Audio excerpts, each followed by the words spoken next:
Welcome to another edition of Tktv, TinKnockers TV. I'm Sean Davis, I'm your host, and we're on with the trail here with this. We have with us today, we have Bob Rotolo. Hey, Sean. How's it going, Bob? Nice seeing you. How's it going? Bob is running for a business agent, and he got some good things going on. Bob, as far as this election, with us coming out of trusteeship, Yes. Why is it so important that these guys get involved with this voting process? I got to tell you, Sean, midterm elections are a slippery slope. Okay. They're a 14-month period. Okay. And you have to be careful the candidates you select. You have to get people that are qualified and prepared to do the job running right out of the gate. We have experienced people running for president and business manager. I don't think we have a problem there. The candidates should be no issue. Financial secretary also, there's some younger candidates in there, and there is some experience in there. And MBA. And the other spots are smaller offices. They're just stepping stones to move forward. But we got a nice group of people running. Wow. Some really good people. It's cool. Wow. So we see here that you're running for BA. Business agent. BA. What's your box again? Pardon me? What's your box? Your box on the slip? 5C is my number. 5C, fellas. Listen, Yes. as far as running for BA, what are you looking to bring? With this election? The main thing, Sean, is that I'm bringing my experience to the table. I was a business agent for 9 years prior to this run for the office, and I ran for business manager last term and was unsuccessful. And I went out and went to work with the tools for 21 months, and I'm here to try to induce change and make the local a better place. Wow, that's great.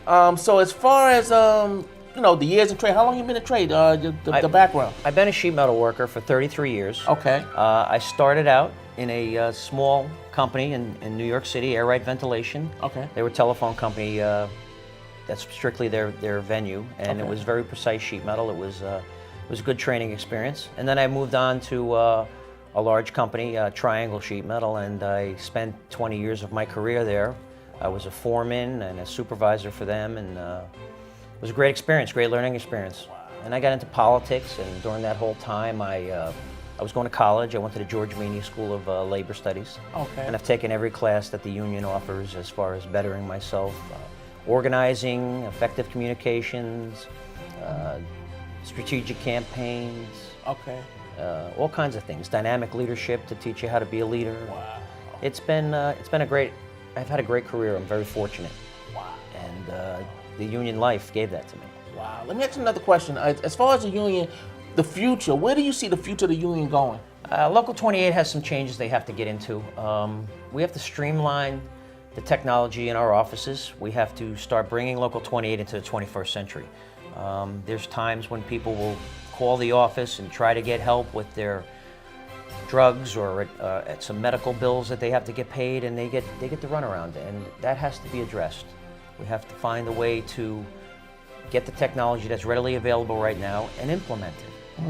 And we have other things too. We have a web page right now that needs updating.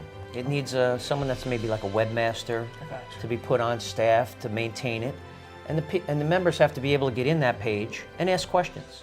They could take their IA number and a PIN number of their choice and ask and post a question, and the webmaster would direct that question, to the individual man that would be able to answer it.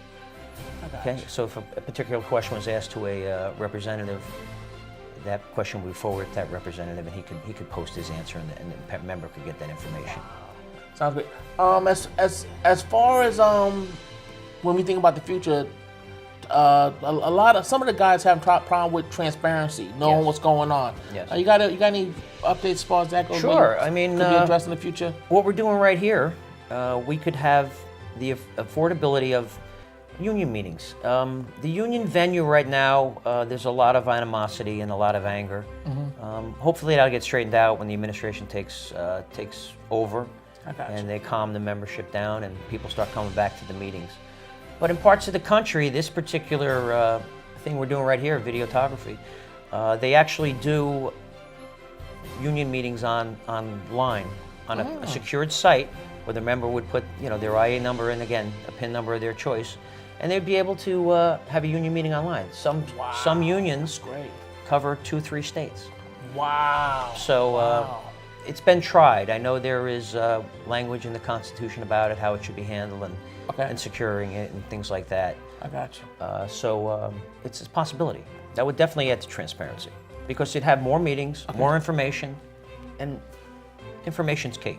When the membership's informed, they make good decisions. Whew. That's what I like to hear. Bob, listen, I was just wondering. I'm hearing on the street that they're thinking about combining all the offices of both the Greenwich, I believe, and the Yes. Mineola Yeah. and something like that. There's been a lot of talk about that for a long time, Okay. Sean. It's a good idea. It has to be accessible for all members, though.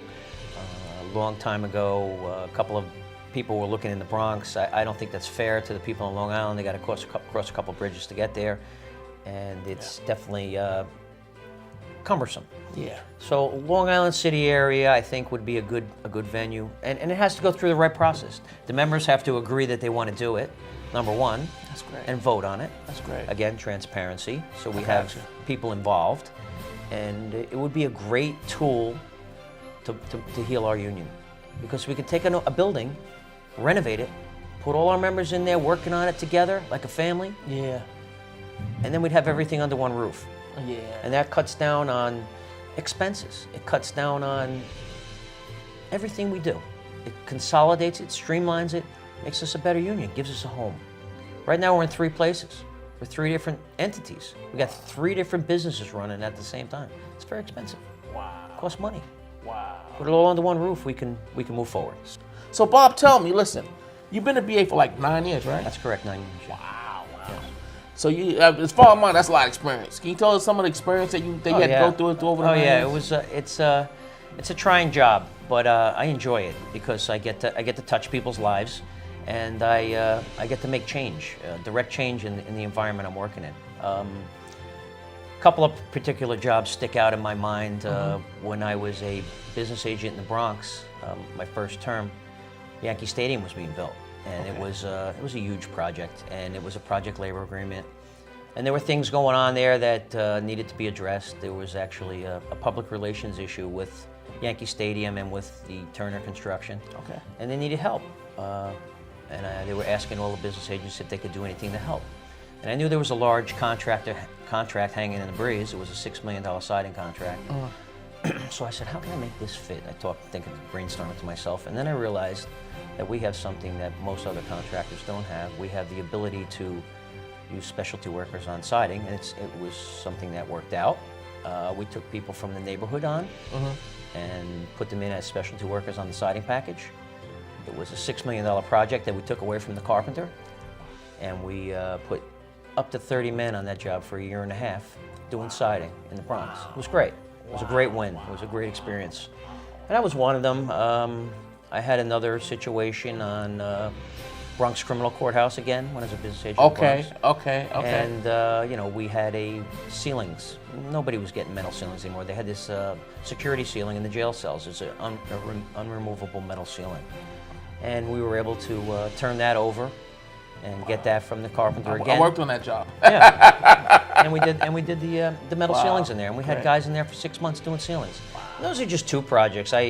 Rockefeller University in Manhattan, also on Columbia University, and Weill Cornell. Those 3 jobs were for Turner Construction. Okay. And during the negotiation process of the job, the PLA scenario came up, and PLAs at that point was like 08. Was it 08? Maybe 08. All right. Was not a popular thing in the union. The members were very angry about PLAs, so we kind of stayed away from them as much as we could to calm the members down a bit. So we went with the airside program there. And in bringing that in, I met with Tom Doherty, and I said, Tom, I want to ask for other products if we give them airside. So Tom directed me to go get a set of mechanicals, architecturals, and furniture drawings, and I did that. And we got them for all 3 buildings. And we went through them. We picked out products that should be the sheet metal workers' jurisdiction, and we got them. Wow. Yeah, we sat down at the table. We gave them the airside program, and we were able to cherry pick things out of the contract to give to sheet metal contractors. Yeah. And those things that we picked out today are still giving us reward. They were level 4 labs. They're research labs. Okay. And they're manufactured like a walk-in box. Okay. So I introduced a company called Kagan Kitchens. Okay. And we took that company and they went on there and they did all these products. It was a couple $1 million worth of work and put a lot of sheet metal workers to work doing it. And since that time, there have been companies that have opened up and they're starting to do more of this work. Matter of fact, on the Mind Brain Hospital in 125th Street in Manhattan, Okay. we have a sheet metal contractor building all these rooms on every floor. Huge, gigantic research floors. And it's a tremendous amount of work for Local 28. Wow. And I'm glad to say I had a part of that. Wow. It's really cool. Wow. Experience counts. Experience counts. Experience counts. Yes, it was a good thing. Wow. Wow. Yes. Now, Bob, listen. It's, as far as the market share, Yes. and you've been on the job for 9 years. What have you done personally to expand the market share? That's a good question, Sean. During my 9 years as a business agent, I've been fortunate. I moved into Manhattan on the east side, and I got into the retail market. Okay. And I ran across a small contractor at the time, Reardon. He was a mechanical, and he decided to wanted to expand into the sheet metal industry after we did a couple of campaigns and got things going. And I helped sign Reardon Sheet Metal. Wow. Okay. Yeah, he's a nice sized contractor now. He's doing he's since then gotten out of retail and he's more into floor renovation. But Okay. he's a middle of the road contractor. I signed him. Unfortunately, the other contractor I'm going to mention is Bondland. I did sign him to an agreement. I brought him over to New York. But when Bill's wife became sick, he could no longer attend to the business in New York, and they closed that division and moved it back to New Jersey. There were other companies, Precision Testing and Balancing. I signed them to an agreement. TNLH Panel. They're a siding contractor. I found them on the trains. They were doing the siding on the trains in the Bronx. And I got them to sign our agreement. J&A Contracting, he was a contractor that I got from School Construction Authority. When we signed that PLA, all the contractors needed to be union contractors, and he was a small contractor working in the school construction, and I signed him to an agreement.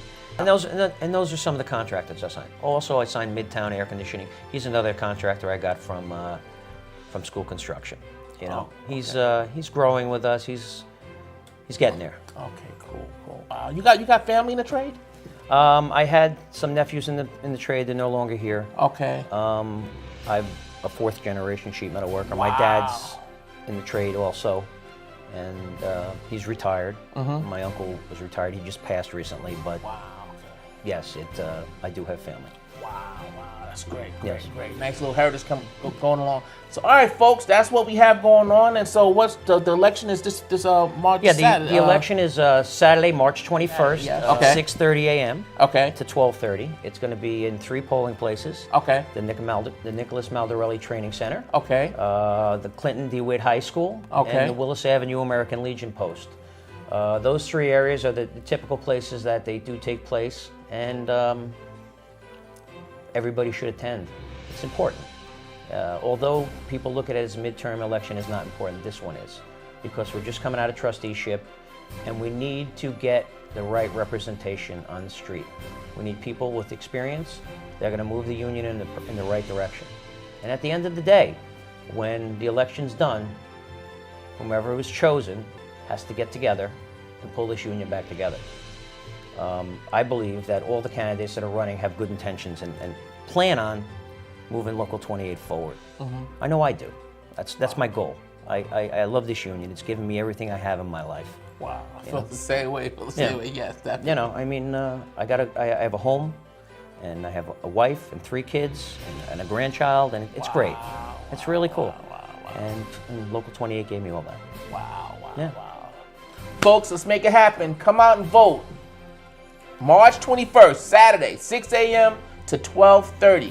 Yep. Let's make a change. Let's move this union forward. And vote 5C. 5C. My number's on the bottom. It's low. You're going to have to look. So thank you, gentlemen and Thanks ladies. a lot, Bob. Okay. Fantastic. Good job.